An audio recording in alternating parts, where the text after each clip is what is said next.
Welcome friends, स्वागत है आपका आज के हमारे इस वीडियो में। दोस्तों, आज से हम स्टार्ट करने वाले हैं कक्षा 10 हिंदी मीडियम के लिए दोस्तों अपना विज्ञान, जिसमें आज हम केमिस्ट्री का चैप्टर नंबर 1 पढ़ने वाले हैं दोस्तों, जो कि क्या है हमारा रासायनिक अभिक्रिया एवं उसके समीकरण।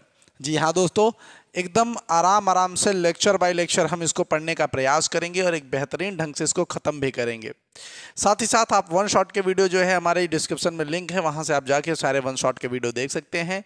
और अगर आपको ट्रिक के वीडियो चाहिए, किसी भी ट्रिक का वीडियो चाहिए, तो आप उसको भी वहाँ पे देख सकते हैं। साथ ही साथ मैं आपको बता दूं कि अगर आप हमारे साथ तैयारी करते हैं तो आपको बेहतरीन चीज़ों के साथ एक एक चीज़ें हम आपको प्रोवाइड कराएंगे। जैसे उदाहरण के लिए हम आपको हर एक जो है लेक्चर के आपको पीडीएफ देंगे। ठीक दोस्तों, हर एक लेक्चर के आपको पीडीएफ मिलेंगे, तो आप लेक्चर्स के पीडीएफ ज़रूर देखें, जो कि हमारे डिस्क्रिप्शन में दिया रहेगा। तो दोस्तों, हर एक चीज़ को एकदम आराम से पढ़ते हुए हम लोग चलेंगे, जिससे कि एक एक बातें हमारे जहन में एकदम क्लियर होती चली जाएं। ठीक दोस्तों, तो शुरू करते हैं वीडियो को। सबसे पहले बात स्टार्ट यहाँ से करते हैं दोस्तों। कहाँ से? देखिए, सबसे पहली चीज़ अगर हम देखें तो हमारे चैप्टर का क्या नाम है दोस्तों? रासायनिक। देखिए ध्यान से समझिएगा, रासायनिक अभिक्रिया। ध्यान से समझने वाली बात है कि रासायनिक अभिक्रिया। उसके बाद क्या आता है? एवं समीकरण। क्या है भैया? रासायनिक अभिक्रिया एवं समीकरण। ठीक, तो देखिए अंग्रेजी में हम इसको क्या बोलते हैं दोस्तों? अंग्रेजी में अगर हम चलेंगे तो हम इसको बोलते हैं दोस्तों केमिकल। क्या बोलेंगे दोस्तों? Chemical reaction. क्या बोलेंगे? रिएक्शन। एंड क्या बोलेंगे दोस्तों? इक्वेशन। क्या कहेंगे? इक्वेशन। ध्यान से देखिएगा, तो केमिकल रिएक्शन एंड इक्वेशन ये हमारे चैप्टर का नाम ही है, बहुत ही ज़्यादा इधर उधर करना नहीं है हमें। अब बात करें कि रासायनिक अभिक्रिया में सबसे पहले रासायनिक अभिक्रिया का मतलब क्या होता है। सबसे बड़ी चीज़ है कि रासायनिक अभिक्रिया का मतलब क्या है। तो देखिए दोस्तों, जैसा कि हम जानते हैं कि हमारे अगल बगल चारों तरफ हमारे पर्यावरण के अंदर हर एक जगह पर क्या होता रहता है? परिवर्तन होता रहता है, चेंजेस होते रहते हैं। अब वो चेंजेस दो प्रकार के हो सकते हैं, या तो वो हमारे फिजिकल हो सकते हैं। कैसे हो जा सकते हैं भैया? फिजिकल चेंजेस हो सकते हैं। या तो वो हमारे कैसे हो सकते हैं? केमिकल चेंजेस हो सकते हैं। कैसे हो सकते हैं? केमिकल चेंजेस हो सकते हैं। अब अगर हम बात करें फिजिकल चेंजेस और केमिकल चेंजेस में, तो क्या होता है? ऐसे चेंज या ऐसे परिवर्तन जिनमें पदार्थ के केवल भौतिक गुण बदलें, उसे हम फिजिकल चेंज कहेंगे। क्या कहेंगे दोस्तों? फिजिकल चेंज कहेंगे। और जिनमें भौतिक गुणों के साथ साथ रासायनिक संघटनों आदि में बदलाव आ जाता है, उसे हम क्या कहते हैं दोस्तों? केमिकल। सीधी बात है, चेंजेस यानी रासायनिक परिवर्तन। और इसी रासायनिक परिवर्तन को हम लोग आगे चलकर क्या बोल सकते हैं? रासायनिक अभिक्रिया बोल सकते हैं। लेकिन अभी नहीं, अभी समय लगेगा, ध्यान दीजिएगा। तो अगर हम पानी से बर्फ जमना देखते हैं, क्या देखते हैं? पानी से हम बर्फ जमना देखते हैं, तो ये हमारा क्या है दोस्तों? ये हमारा भौतिक परिवर्तन है, यानी फिजिकल चेंज है। लेकिन यहीं पर अगर हम दोस्तों बात करें दूध, क्या दोस्तों? दूध से दही का जमना, तो ये क्या हो जाता है दोस्तों? हमारा केमिकल रिएक्शन हो जाता है। साथ ही साथ लोहे पर जंग लगना, सीधी बात, लोहे का जंग क्या है दोस्तों? ये भी एक केमिकल रिएक्शन है। पॉइंट वाली बात है भाई, क्योंकि लोहे पे जंग पानी और हवा की नमी के कारण लगता है, तो इस वजह से यहाँ से जो है लोहे का जंग भी हमारा केमिकल रिएक्शन में हम इसको गिनेंगे। इसी के साथ साथ किण्वन आदि भी वो केमिकल रिएक्शन में गिना जाएगा। ठीक, तो यहाँ पर आप बात करें कि भैया केमिकल रिएक्शन क्या होता है। अब यहाँ से बनने लगेगा दोस्तों कि केमिकल रिएक्शन क्या होगा, यानी रासायनिक अभिक्रिया क्या होती है। तो मैं आपको अभी यहाँ पर समझाने का प्रयास करूँगा। देखिए कि क्या, ध्यान से देखिएगा दोस्तों, कि रासायनिक अभिक्रिया हम किसे कह सकते हैं। तो पॉइंट समझिएगा, रासायनिक अभिक्रिया वैसे कुछ बहुत हार्ड नहीं है, सीधा सीधा हम यह कह सकते हैं कि जब एक या एक से अधिक पदार्थ आपस में परस्पर अभिक्रिया करके एक नए उत्पाद का निर्माण करते हैं और बना हुआ पदार्थ अपने मूल पदार्थों से सर्वथा भिन्न हो, उसे हम क्या बोलते हैं दोस्तों? उसे हम रासायनिक परिवर्तन कहते हैं या रासायनिक अभिक्रिया कहते हैं। सीधी सीधी सी बात है कि जब एक या एक से अधिक पदार्थ होगा, उदाहरण के लिए हम बात करते हैं 2H2, उदाहरण के लिए हम बात करते हैं 2H2 plus O2, 2H2 plus O2 बना क्या देता है दोस्तों? 2H2O। ध्यान दीजिएगा, ये कैसी गैस? ये हमारे पास हाइड्रोजन गैस। कैसी गैस दोस्तों? ये हमारे पास हाइड्रोजन गैस। ठीक, ये हमारे पास कैसी गैस? ये हमारे पास ऑक्सीजन गैस। ध्यान दीजिएगा, दोनों क्या हैं? ऑक्सीजन। ये हमारे पास ऑक्सीजन गैस O2 है, यानी ऑक्सीजन गैस है। लेकिन ये क्या है हमारे पास? ये हमारे पास जल का सूत्र है। ये हमारे पास क्या है? जल, यानी वाटर का हमारे पास फॉर्मूला दिया हुआ है। तो आप ध्यान दीजिए कि जो H2 होता है वो क्या होता है? वो हमारे पास एक ज्वलनशील गैस है। कैसी है? एक ज्वलनशील गैस है हमारे पास, ये एक ज्वलनशील गैस है। ऑक्सीजन हमारे पास क्या होती है? ये भी एक ज्वलनशील गैस है। ठीक, अभी कैसे ज्वलनशील है मैं अभी आपको बताता हूँ, ध्यान दीजिएगा। ज्वलनशील गैस है, परंतु जो जल होता है ये क्या होता है? ये तो जल को बुझाने के काम में आता है। ठीक, तो सीधा बात, जल बुझाने का वर्क करता है ये। अब बात समझिएगा कि जो एक मम्मी भैया जला रही थी, पापा भैया जला रहे थे, बेटा ऐसा पैदा हुआ जो जल को बुझा, मतलब आग को बुझा रहा था, जल बुझाने के कार्य में आता है आग को। ठीक, तो मतलब राम और सीता के घर रावण पैदा हो गया। आप ऐसा कह दीजिए कि भैया जब एक या एक से अधिक पदार्थ आपस में परस्पर संयोग करके एक नया उत्पाद बनाते हैं तो बना हुआ पदार्थ अपने जो है रासायनिक तरीकों से या अपने मूल पदार्थ से सर्वथा भिन्न होता है। यही पूरा अभिक्रिया को हम क्या कहते हैं? रासायनिक अभिक्रिया कहते हैं। समझ में आया बच्चों? बताइए, कोई तकलीफ? कोई तकलीफ नहीं? इतने में कोई समस्या नहीं? तो ये रहा एक आपके पास उदाहरण। साथ ही साथ एक और उदाहरण जो कि बहुत फेमस है, बहुत पेपरों में आता भी है। ये क्या है दोस्तों कि 2Mg प्लस O2 क्या बनाता है दोस्तों? 2MgO, मैग्नीशियम और ऑक्सीजन। जब मैग्नीशियम को ऑक्सीजन की उपस्थिति में जलाते हैं तो हमें क्या मिल जाता है दोस्तों? Magnesium oxide. एक क्वेश्चन और पूछा जाता है कि मैग्नीशियम रिबन को जलाने से पहले रगड़ा या साफ क्यों किया जाता है? तो याद रखिएगा कि मैग्नीशियम रिबन को जलाने से पहले रगड़ा या साफ इसलिए किया जाता है क्योंकि उसके ऊपर जो ऑक्सीजन की परत जमी हो वो साफ हो जाए। बहुत ही ज़्यादा OMR में क्वेश्चन पूछा जाता है ये। जैसा कि उत्तर प्रदेश बोर्ड में अगर हम बात करें तो ये क्वेश्चन बहुत ही ज़्यादा पूछा जाता है। अदर बोर्ड की बात करें तो वहाँ पर भी ये क्वेश्चन पूछा जा सकता है, और ये आपका ये जो है एक रासायनिक अभिक्रिया का भी उदाहरण बन सकता है। जो आपको पढ़ाया जा रहा है आपको उसकी जो है PDF बिल्कुल डिस्क्रिप्शन बॉक्स में रखी पड़ी है भैया, जाके आप वहाँ से निकाल सकते हैं। लेकिन बिना आप यहाँ पे पढ़े, बिना यहाँ पर आप पढ़े उसको समझ लें, ये भी मुमकिन नहीं है बच्चों। इस बात को ध्यान रखिएगा। ठीक, तो ये सब जरूरी है। ऐसा नहीं है कि आप डायरेक्ट जो है सोचिए कि वहाँ से हम पढ़ लें काम चल जाएगा, ऐसा नहीं होगा। जब तक आप हमारी इस वीडियो को नहीं देखेंगे तब तक आपको वो चीज़ें समझ में नहीं आएंगी। बात आया समझ में? बात आया समझ में कि नहीं? एकदम कट क्लियर? तो यहाँ पे 2Mg प्लस O2 हो गया आपका 2MgO। इतना कोई यहाँ तक कोई दिक्कत नहीं? ठीक, अब देखिए अगर हम बात करें कि अब हम रासायनिक अभिक्रिया को पहचानेंगे कैसे। ठीक, अब रासायनिक अभिक्रिया की बात तो हो गई, ये भी समीकरण हमारे पास बकाया हुआ है। ठीक है, चलिए अब जब ऊपर लिखा हुआ है तो यहाँ पर क्या मतलब है। तो अब यहाँ पे अगर हम बात करें कि रासायनिक अभिक्रिया को पहचान कैसे की जाएगी, तो अगर हम बात करें कि रासायनिक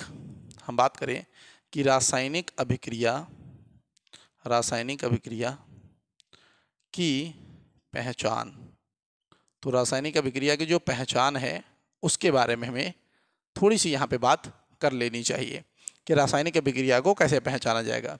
तो सबसे पहली चीज़ हम क्या देख सकते हैं कि जब रासायनिक अभिक्रिया पहचाननी हो तो सबसे पहले हम क्या देख सकते हैं कि उसकी अवस्था में परिवर्तन आ सकता है। अवस्था में परिवर्तन, तो अवस्था में परिवर्तन हमें देखने को मिल सकता है। दूसरा नंबर अगर हम बात करें तो हमें रंग में परिवर्तन देखने को मिल सकता है। किसमें? रंग में परिवर्तन भी देखने को मिल सकता है। तो रंग भी परिवर्तित हो जाता है, ऐसा कुछ खास तो है नहीं, रंग भी परिवर्तित हो जाता है। साथ ही साथ हम क्या देख सकते हैं, तीसरा चीज कि उसमें गैस निकलता है, कोई गैस जो है वो त्याग होता रहता है।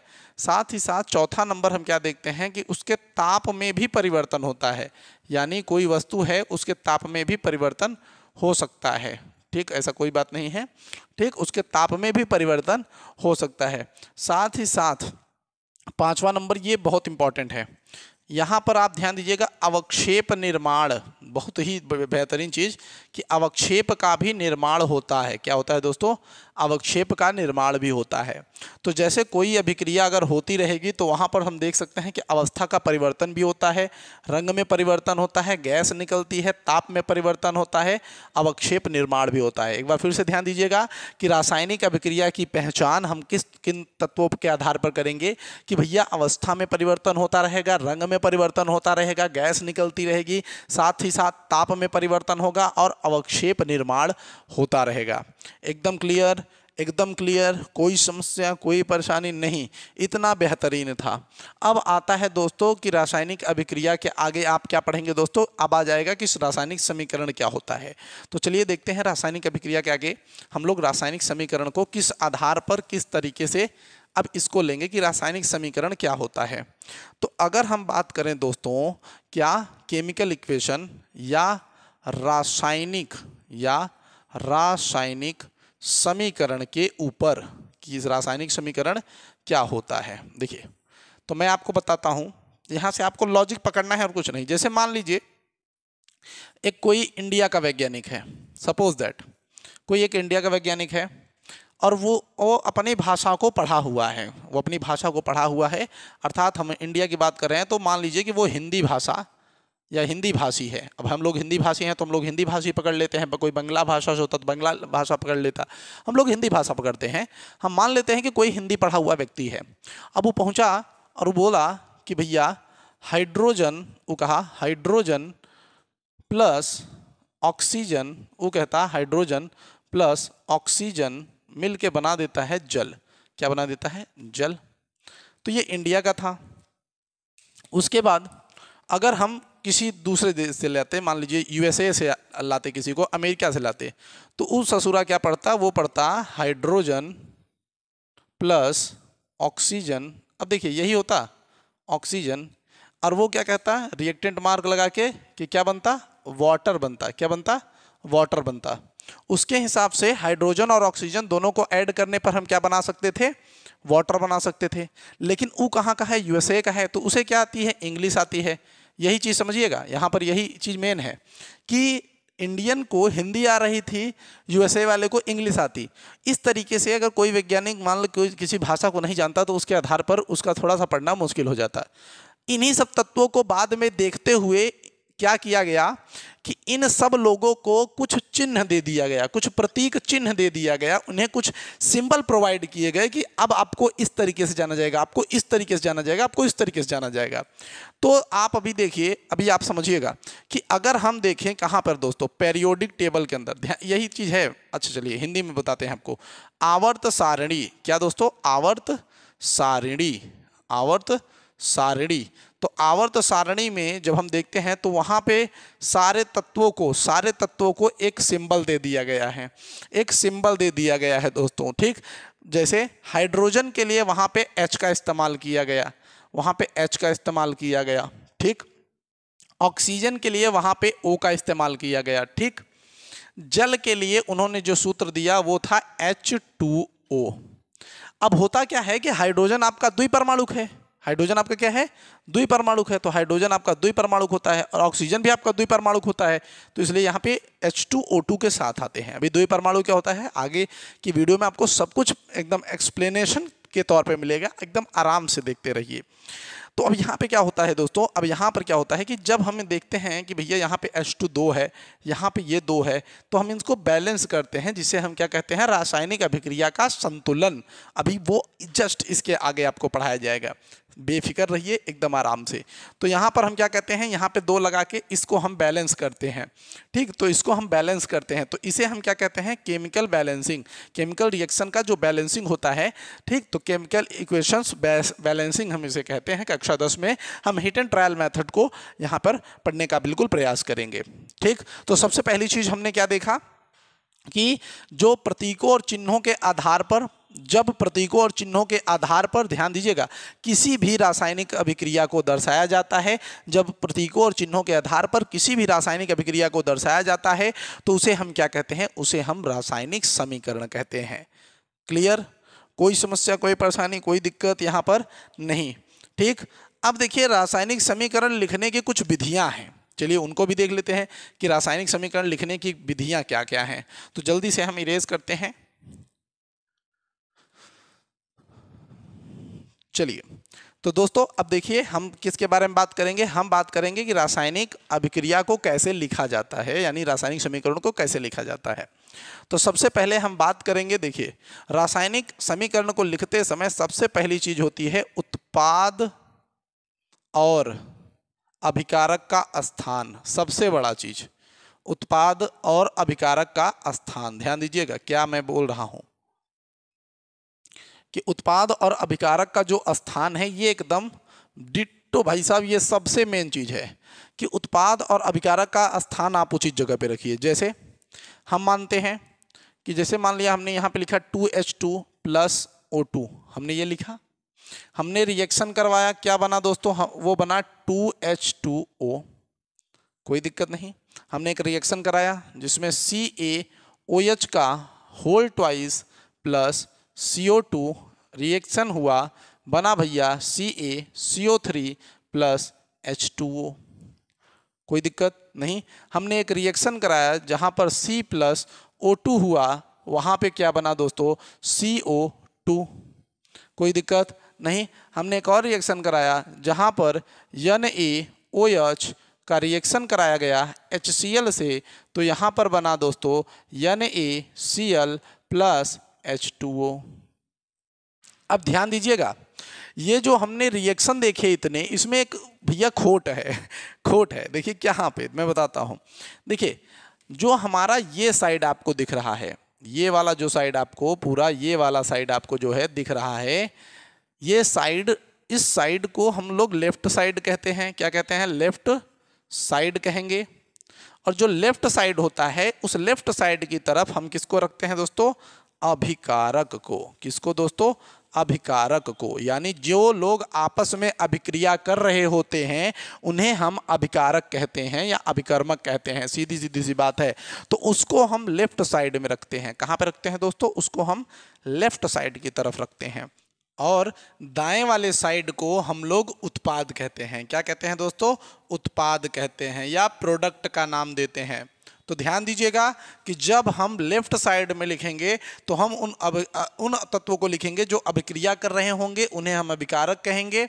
और साथ ही साथ याद रखिएगा, हम जो पदार्थ बनेगा उसे उत्पाद कहेंगे। हमें अभिकारक को बाएं साइड रखना है और उत्पाद को दाएं साइड रखना है। तो ये एक सबसे बड़ा चीज है कि उत्पाद और अभिकारक का स्थान आप डिसाइड करिए। इसके साथ ही साथ एक चीज और महत्वपूर्ण है। क्या महत्वपूर्ण है? इसके बारे में अगर हम बात करें तो एक चीज और महत्वपूर्ण बनता है। क्या? सभी अभिकारकों और उत्पादों, ध्यान दीजिएगा, सभी अभिकारकों और उत्पादों के सूत्र याद होने चाहिए, ज्ञात होने चाहिए आपको। ठीक, ये जरूरी है कि अगर आपको यहाँ पर हाइड्रोजन का सूत्र अगर नहीं पता है तो आप क्या लिखेंगे? आपको ऑक्सीजन का नहीं पता है तो आप क्या लिखेंगे? आपको जल का नहीं पता है तो आप क्या लिखेंगे? कैल्शियम कार्बोनेट नहीं पता है क्या लिखेंगे? बताइए। जब आपको कैल्शियम हाइड्रोक्साइड नहीं पता है क्या लिखेंगे? कार्बन डाइऑक्साइड नहीं पता है तो क्या लिखेंगे भाई? तो इसलिए याद रखिएगा कि सभी अभिकारकों और उत्पादों के जो सूत्र हों वो आपको ज्ञात होने चाहिए। तो समीकरण लिखने की ये जो है, ये सबसे पहली नीड है। याद रखिएगा, ये सबसे पहली नीड है दोस्तों। उसके बाद आपको उत्पाद और अभिकारक का स्थान जो है लिखना वो बहुत ही ज्यादा जरूरी होता है। इसके बाद अगर हम बात करें तो ध्यान दीजिएगा, अगर एक से अधिक, ध्यान दीजिए यहां पर, अगर एक से अधिक आपके पास तत्व हो तो उन्हें प्लस का चिन्ह लगाकर, किसका चिन्ह लगाकर? प्लस का चिन्ह लगाकर लिखना चाहिए दोनों साइड में, चाहे इस साइड में हो चाहे उस साइड में। अगर आपके पास एक से ज्यादा पदार्थ हैं तो आपको प्लस का मार्क लगाना है उन दोनों के बीच में, जिससे कि ये ज्ञात हो कि वो अलग अलग हैं। ठीक दोस्तों, एकदम क्लियर रहिएगा। उसके बाद आपको उत्पाद, ध्यान दीजिएगा, आपको अभिकारक और उत्पाद के बीच में रिएक्शन मार्क लगाना है। ये चिन्ह लगाना पड़ेगा आपको। इस चिन्ह को ध्यान से देख लीजिए, आपको ये चिन्ह लगाना पड़ेगा, तो बहुत ज़्यादा नीड है इसकी। साथ ही साथ अगर आपका हो सके, देखिए सबसे पहली चीज़ आपको ये भी लिखना पड़ता है कि जैसे उदाहरण के लिए मैं कहूँ तो यहाँ पर आपको गैस लिखना पड़ेगा। देखिए मैंने नहीं लिखा है लेकिन लिखना चाहिए कि जैसे मान लेते हैं 2H2 गैस प्लस हमें यहाँ पे O2 गैस, ठीक, इस तरीके से रिएक्टेंट मार्क, उसके बाद हमने क्या देखा H2O, तो ये हमारा क्या है, लिक्विड है या लिक्विड लिख सकते हैं, ठीक। अगर आपका एक्वा होगा तो आपको एक्वा लिखना पड़ेगा, सीधा सीधा सा बात है और कुछ नहीं।